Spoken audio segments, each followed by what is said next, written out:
Hey, Baker, what do you got there? Hey, Dempster. Oh, this is our safety pledge poster. Oh, wonderful. I've always said we need to have a safety pledge poster to keep us safe from harm. Hey guys. Joe Louie. What happened to you? I wasn't careful and I got injured. Oh, poor Joe Louie. That's why you need to read our safety pledge. What? See here, number 1, I adopt safe behaviors to protect my health, safety, physical integrity, and my overall well-being. Gee, I wish I did that. And look, number 3. I immediately report all accidents, unsafe acts, or conditions to a supervisor, and when required, complete the preliminary accident and investigation report within 24 hours. Oh, really? You should report this. I'm on it. I'm going to find my supervisor as soon as you finish telling me about the safety pledge. Number 12, I do my part to keep pedestrian corridors,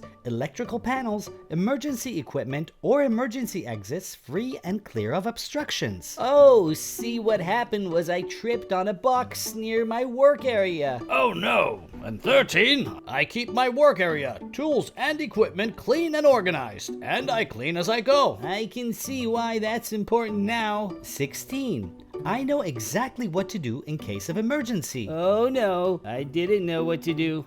17, I follow safe lifting and proper material handling practices. Oh, clearly that's an important thing. And 20, I care about my and my colleagues' safety at work and at home. I do that.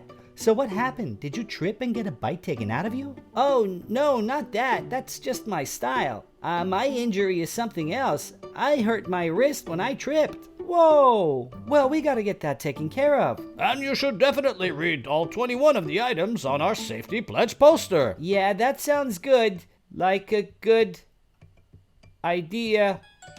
Maybe we should look into that bite taken out of you also. Yeah, maybe a good idea. To learn more about how you can keep a safe work environment, please read our safety pledge. It's got a lot of good information for you.